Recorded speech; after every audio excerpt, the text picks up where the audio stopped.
Namaku Gadis Prameswari, teman-temanku manggilnya Gadis, jadi kalian semua karena teman-temanku malam ini kalian semua panggil aku Gadis.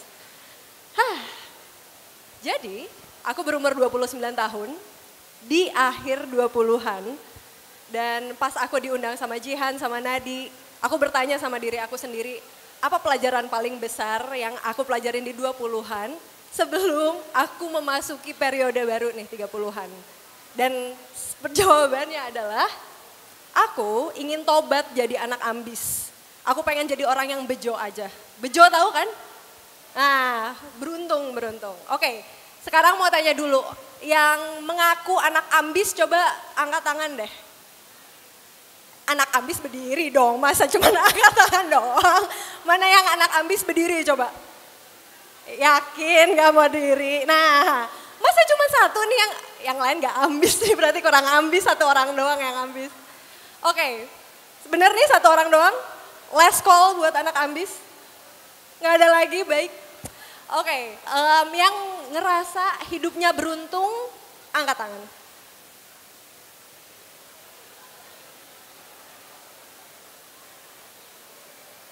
Oke, ini dari depan 90% sebenarnya yang angkat tangan.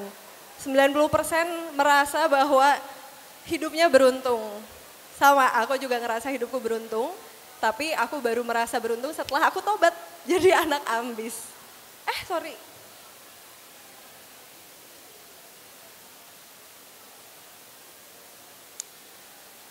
Mohon maaf, ada kesalahan teknis.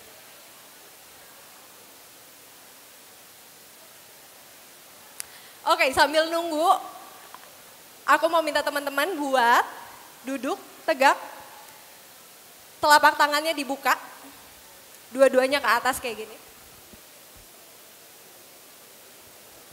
Oke, ini adalah salah satu trik dari neuroscientist namanya Jen Pongnogedel. Dia bilang bahwa saat kita belajar hal baru, saat kita ngedengerin hal baru, membuka tangan ke atas adalah conditioning yang bisa membantu kita buat nyerap hal baru itu lebih masuk ke dalam pikiran kita. Dan dengan tangan terbuka, aku harap kalian juga lebih terbuka sama hal-hal yang bisa membuat kalian lebih beruntung. Jadi kalau misalnya pegel boleh tutup tangannya, boleh buka, tapi aku harap dengan membuka tangan ini kita semua jadi lebih siap buat belajar hal baru. Oke, ternyata udah keluar. Jadi ini adalah gadis umur 5 tahun. Jadi waktu itu tuh aku lagi lomba menggambar dan pada saat umur 5 tahun aku tuh menggambarnya adalah kehidupan aku 20 tahun lagi. Ambis dari kecil, udah nulis goals, udah bikin vision board. Nah udah bikin vision board dari kecil ini nih. Nah terus aku tuh setiap beberapa tahun sekali tuh rajin banget ke mama aku kayak, "Mah ini rencana 5 tahun ke depannya gadis," gitu. "Ini rencana 10 tahunnya ke depannya gadis," gitu. Apakah terjadi semua? Tentu tidak. Tentu tidak semua yang aku tulis dan aku gambarkan itu terjadi semua. Mohon maaf mau minta bantuan lagi. Oke. Ini adalah bukti keambisan aku. Jadi ini adalah semua yang sudah terjadi dari aku kecil sampai kemarin. Aku udah jadi speaker TED Talk 3 kali, udah bikin social entrepreneur, waste management, udah ngajar di SBM ITB yang mempertemukan aku sama Jihan. Jihan adalah salah satu angkatan yang aku ajar di SBM ITB. Aku kerja sama tim di New York, aku kerja di hire sama Mbak Binka di Paragon. Ini adalah bukti betapa ambisnya aku di awal-awal hidup aku dari belasan tahun sampai umur 20-an.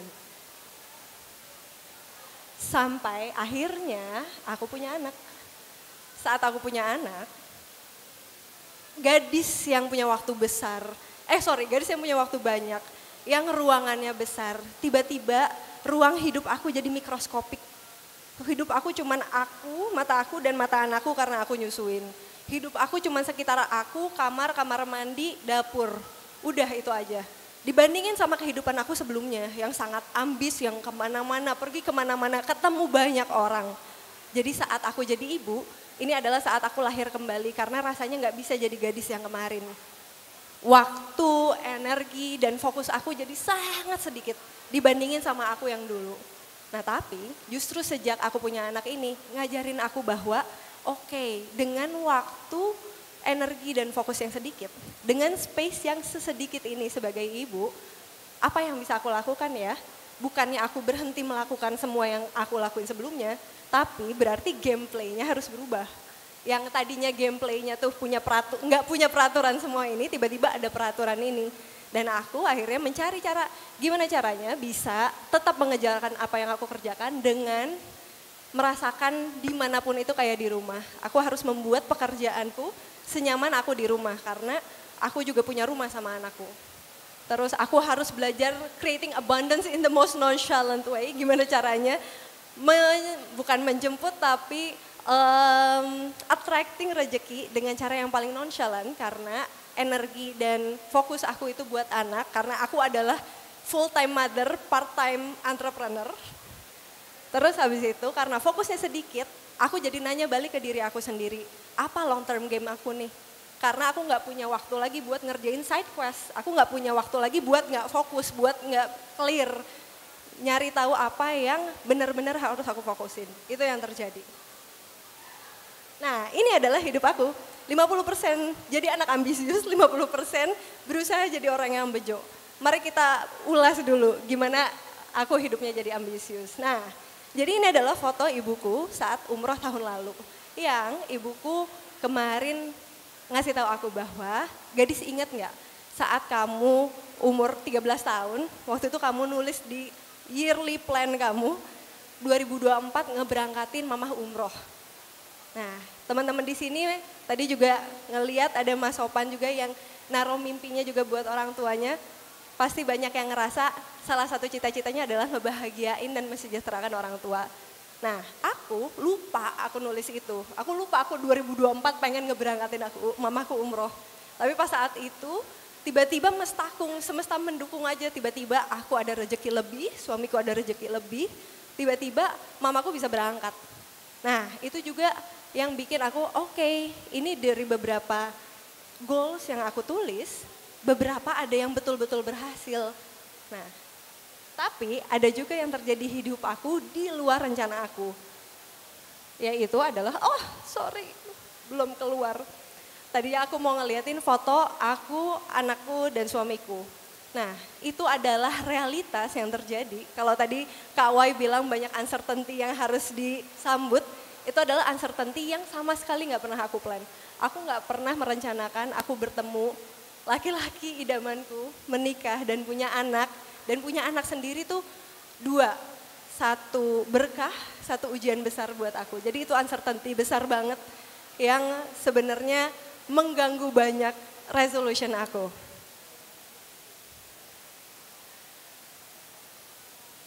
Oke, inilah yang terjadi. Not what I planned and what I planned. Nah, ternyata hidup tuh di tengah-tengah. Even better than I imagined. Ternyata banyak juga hal yang terjadi di hidup yang justru jauh lebih indah daripada yang aku bayangkan sebelumnya.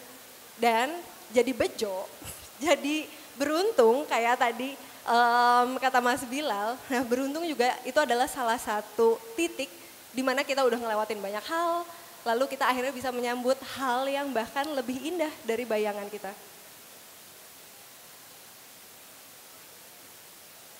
Oke.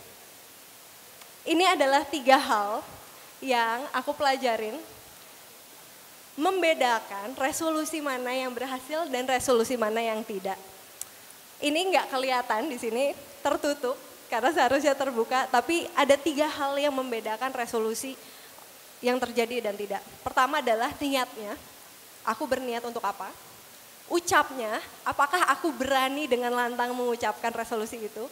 Dan lakunya, apa yang aku lakukan berbeda saat aku ngasih upaya buat salah satu resolusi. Ini, niat, ucap, laku.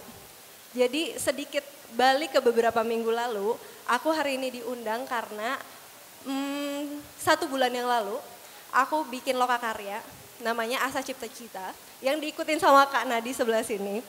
Dan di situ kita bikin lokakarya 2 hari.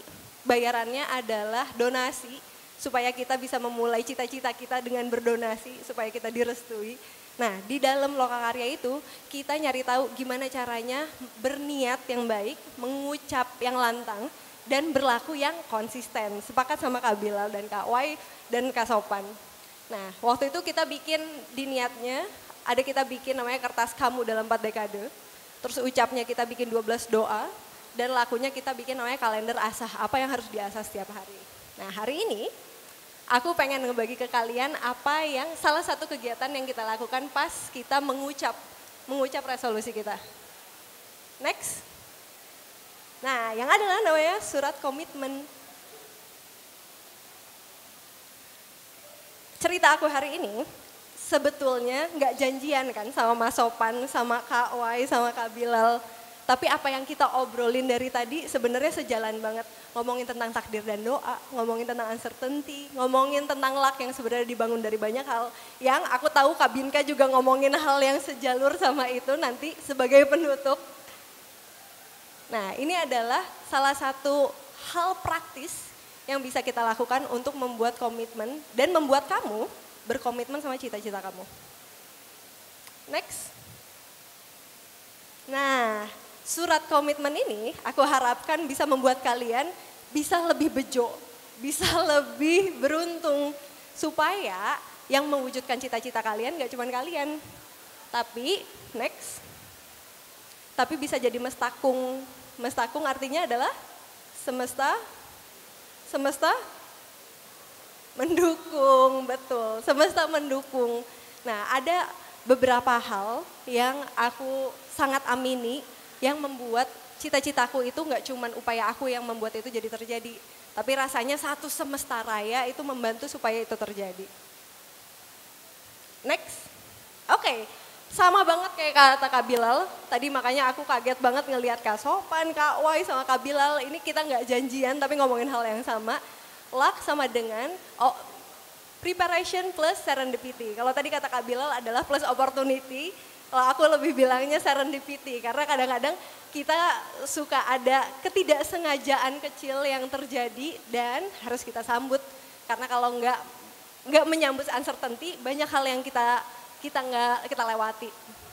Next. Oke, apa isi surat komitmen ini?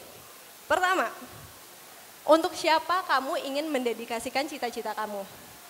Untuk future self kamu kah? Buat inner child kamu kah? Buat orang tua kamu? Atau buat orang-orang banyak? Ini satu hal yang aku pengen kalian tanyakan ke diri sendiri. Karena saat kalian mendedikasikan cita-cita dan resolusi kalian bukan cuma buat kalian, itulah saat semesta raya mendukung. Karena kamu nggak melakukan ini cuma buat kamu sendiri. Dan ini nih yang sebenarnya bisa bikin hidup kalian jadi bejo gitu, beruntung. Karena rasanya kalian melakukan sesuatu untuk diri kalian yang lebih besar lagi. Tapi nggak harus buat orang lain, sebenarnya buat diri kamu sendiri, buat future self atau buat inner child itu juga boleh kok.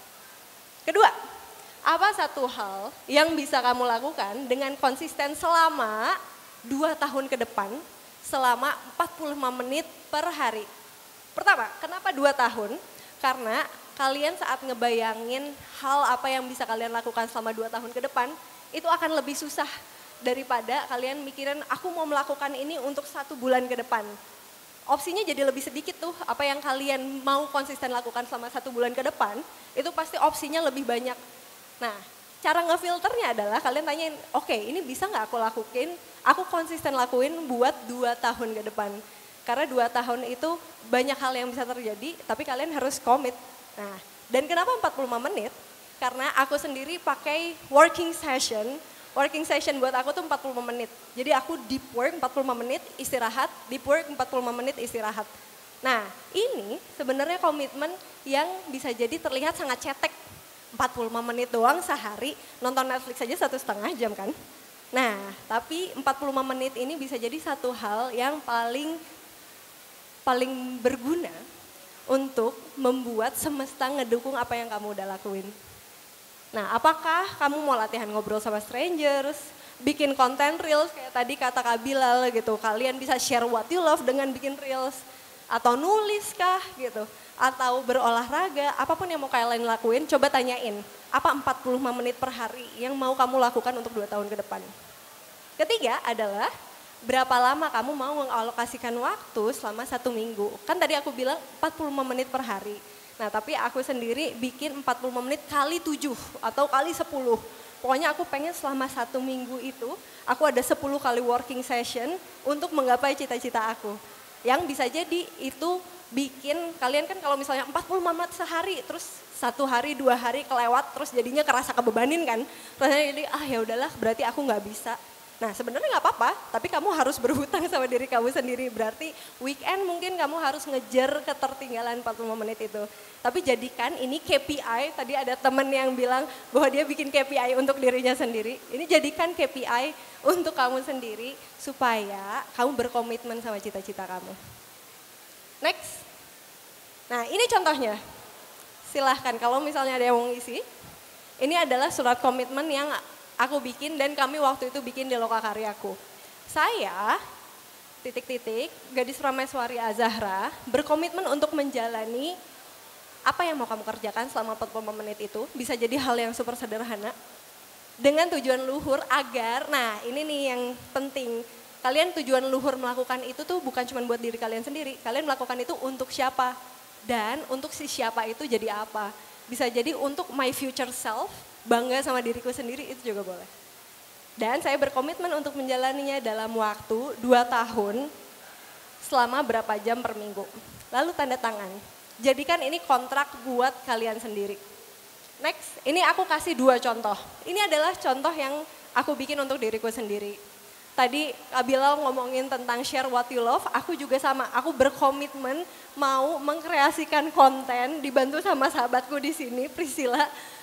Mau berkreasi konten untuk apa? Aku tahu kalau misalnya aku buat diri aku sendiri rasanya kayak tapi takut, tapi kayak ntar apa kata orang. Nah itu sebenarnya ketakutan yang banyak banget aku hadapin. Gimana kata orang? Apakah teman-teman aku bakal cringe sama aku? Apakah aku cukup expert atau aku cukup knowledge untuk membagikan apa yang aku mau bagikan gitu. Nah tapi aku mengingatkan diriku sendiri, aku gak ngelakuin ini cuma buat aku sendiri. Aku berkomitmen, aku mau melakukan ini buat para pemimpin, siapapun pemimpin itu, agar bisa memimpin dengan ringan, dengan berani dan dengan dekat dengan hatinya. Dan saya berkomitmen untuk menjalaninya selama 7,5 jam per minggu, 10 kali 45 menit working session. Ini yang aku komit sama diriku sendiri yang akan aku mulai di 1 Februari besok. Next. Ini aku kasih contoh lain, ini adalah yang dibikin sama salah satu temanku, namanya Alreski. Dia pengen membuat dan mempublikasikan karakter bikinan sendiri, karena dia ternyata menemukan dia suka banget bikin karakter-karakter lucu.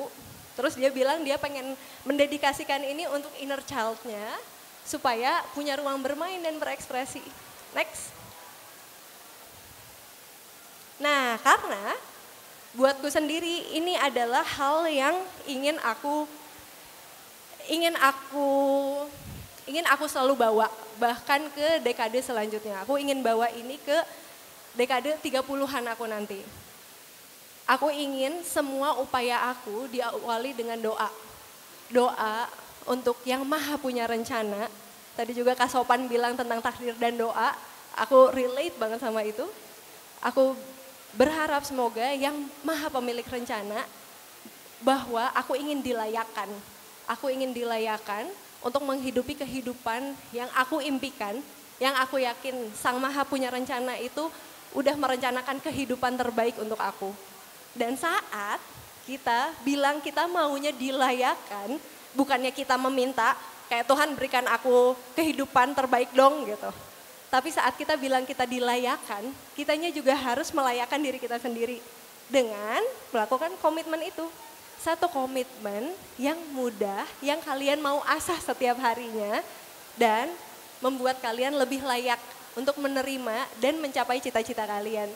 Dan semoga melayakkan diri itu membuat kalian jadi beruntung, jadi bejo karena saat serendipity datang, saat ketidaksengajaan yang opportunity datang, kalian udah prepare, kalian udah siap.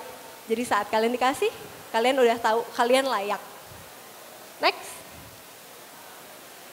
Inilah jadi 20-an aku in a sentence mungkin. 50% jadi ambisius, 50% berharap jadi bejo, jadi beruntung. Next. Aku harap kamu berani memimpin hidupmu, karena saat aku bilang aku ingin berkarya untuk para pemimpin, aku ingat bahwa setiap manusia adalah pemimpin untuk dirinya sendiri. Dan aku berharap kamu bisa memimpin diri kamu sendiri dengan ringan, dengan bersuka cita, dan didukung sama semesta. Terima kasih banyak semuanya. Selamat malam.